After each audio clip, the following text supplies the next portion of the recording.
ជាការរើបានក្មេងសុំទានពីរនាក់ស្មានតែកូនប្រុសរបស់គាត់តែខ្យល់ស្លាប់ហើយក៏នាំគ្នាយំបងប្រុស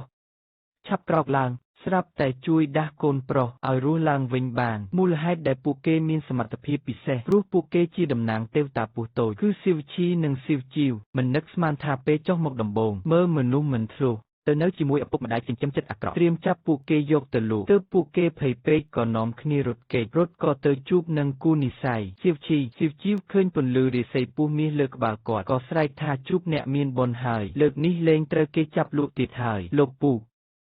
ខ្ញុំឆ្លោះជាមួយស៊ីវជីវរំខានពូហើយពីរអ្នកនេះជាមនុស្សអាក្រក់ចង់ចាប់ពួកខ្ញុំលក់ជីវភាពឪពុកឯងក៏មិនធូរញាប្តីប្រពន្ធមួយគូនេះមិនមែនជាឪពុកម្ដាយបង្កើតក្មេងនេះទេបើឲ្យទៅវិញមុខជីយកទៅលក់ដដែលនឹងភ្លាមនោះលោកមេបញ្ជាការឲ្យគេយកអំពៃកាក់ទៅបណ្ដេញប្តីប្រពន្ធចិត្តអាក្រក់នោះហើយប្រកាសថាក្មេងស្រីពីរនាក់នេះជាកូនរបស់គាត់លែងពាក់ព័ន្ធនឹងអ្នកចាស់ទៀតហើយមិននឹកស្មានថាទង្វើល្អមួយនេះនឹងនាំលាភសំណាងមកឲ្យគាត់មិនដាច់គ្រាន់តែចូលដល់ផ្ទះភ្លាមក៏ជួយសង្គ្រោះកូនប្រុសគាត់តែគាត់ស្មានថាកូនគាត់មិនទាន់ដល់គល់អាយុស្រាប់តែពេលនោះស៊ីវជីវឃ្លានបាយរូបពោះលោកមេបញ្ជាការក៏ឲ្យគេរៀបចំអាហារនឹកស្មានមិនដល់ពួកគេមិនក្រែងចិត្តតឧបករណ៍ផ្ទាល់ខ្លួនមកដាក់លើតុចៃថ្ងៃនឹងខ្ញុំសុំមួយចាននឹងទេប្អូនថ្ងៃនឹងខ្ញុំសុំតែមួយវែកនេះដែរតាមពិតពួកគេកាន់តែញ៉ាំច្រើនរាសីលោកមេបញ្ជាការកាន់តែឡើងខ្ពស់ឥឡូវផ្ទះនេះមានគុណបាយទឹកជាមួយទេវតាពស់សំណាងល្អក៏ចូលមកលោកមេបញ្ជាការគិតថាពួកគេគ្រាន់តែញ៉ាំច្រើនគាត់មិនបានរារាំងឡើយបន្ទាប់ពីញ៉ាំឆ្អែតហើយពួកគេក៏ត្រៀមព្យាបាលភ្នែកសុងនាងតែដោយសារមិនបានប្រាប់មុនធ្វើឲ្យលោកមេបញ្ជាការបារម្ភយ៉ាប់ហើយចៅហ្វាយអ្នកនាងទាំងពីរនាំអ្នកប្រុសទៅភ្នំក្រោយផ្ទះហើយថាម៉េចព្រោះនៅភ្នំក្រោយផ្ទះមានពស់យក្សកាចសាហាវតែតាមពិតស៊ីវជីវគឺជាស្ដេចពស់សត្វពស់ទាំងអស់ត្រូវស្ដាប់បញ្ជាបងប្អូនស្ដាប់បញ្ជាតម្រង់ជួរចេញដំណើរតាមរកផ្សិតលីងជាពាន់ឆ្នាំឲ្យតែមើលភ្នែកបងប្រុសខ្ញុំជាយើងនឹងមានរង្វាន់ធំព្រោះមានតែផ្សិតទើបព្យាបាលភ្នែកសុងនាងបានស្រាប់តែពស់យក្សនោះចេញមកមែនតែវាមិនហ៊ានធ្វើអីទេម្ចាស់តូច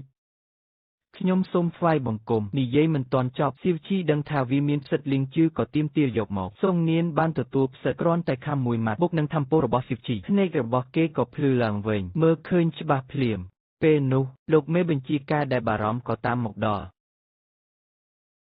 លោកប៉ាឡើងមកធ្វើអីប្រយ័ត្នមានគ្រោះថ្នាក់ណាប៉ាខ្ញុំមើលឃើញវិញហើយរឿងល្អកើតឡើងផ្ទួនលោកមេបញ្ជាការជឿថាបានកូនស្រីទាំងពីរនាំសំណាងមកឲ្យគាត់រំភើបចិត្តខ្លាំងណាស់តែបញ្ហាថ្មីក៏ចូលមកដល់ស្បៀងអាហារចាប់ផ្ដើមខ្វះខាតប្រជាជនដាច់បាយលោកមេបញ្ជាការលក់ទ្រព្យអស់ក៏នៅតែមិនគ្រាន់ព្រោះតែត្រកូលស៊ូឆ្លៀតឱកាសដំឡើងថ្លៃកេងប្រវ័ញ្ចលើទុក្ខរាជរងចាំតតែលោកមេបញ្ជាការតចគុណនាងត្រកូលស៊ូក៏មកដាក់លក្ខខណ្ឌ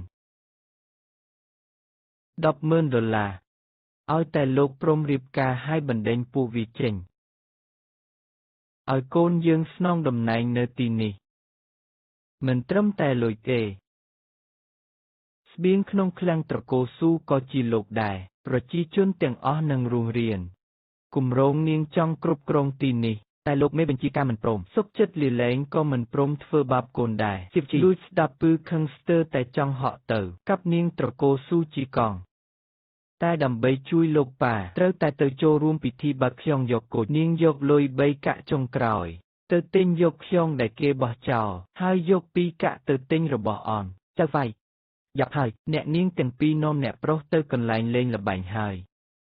គ្រប់គ្នាសើចចំអកថាពួកគេមិនចេះមើលស្មានថាខ្យងធំមានគោចតែតាមពិតស៊ីវជីឲ្យពស់តូចទៅស្ទង់មើលរួចហើយដឹងច្បាស់ថាមានគោចពួកគេក៏ទៅបួលគុណនាងត្រកូលស៊ូភ្នាល់បើមានគូចមែនត្រកូលស៊ូត្រូវបើកឃ្លាំងស្បៀងចែកប្រជាជនជំនួសបើចាញ់ពួកគេនឹងចុះចេញឲ្យនាងចូលមកធ្វើជំទាវធំគុណនាងត្រកូលស៊ូជឿជាក់ថាក្មេងមិនចេះអីក៏យល់ព្រមភ្លាមចុះហាត់លេខយ៉ាងលឿនតវែងស៊ីវជីវែងស៊ីវជីឈប់សិនលោកប៉ា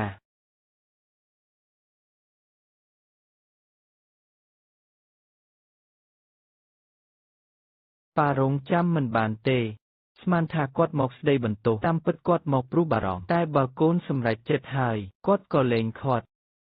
ព្រមទទួលយកការភ្នាល់នេះមិនថាលទ្ធផលយ៉ាងណាលោកចាំតែរៀបការជាមួយខ្ញុំទៅ គេហៅជាងជំនាញមកគាស់ខ្យងធ្វើឲ្យខ្យងភ័យស្រែកថាឈឺស៊ីវឈីក៏ខាត់មិនឲ្យគេគាស់ធ្វើឲ្យនាងត្រកូលស៊ូឆ្ងល់មិនគាស់ចង់ឲ្យវាបើកមាត់ខ្លួនឯងហេត្រូវហើយហាមាត់មក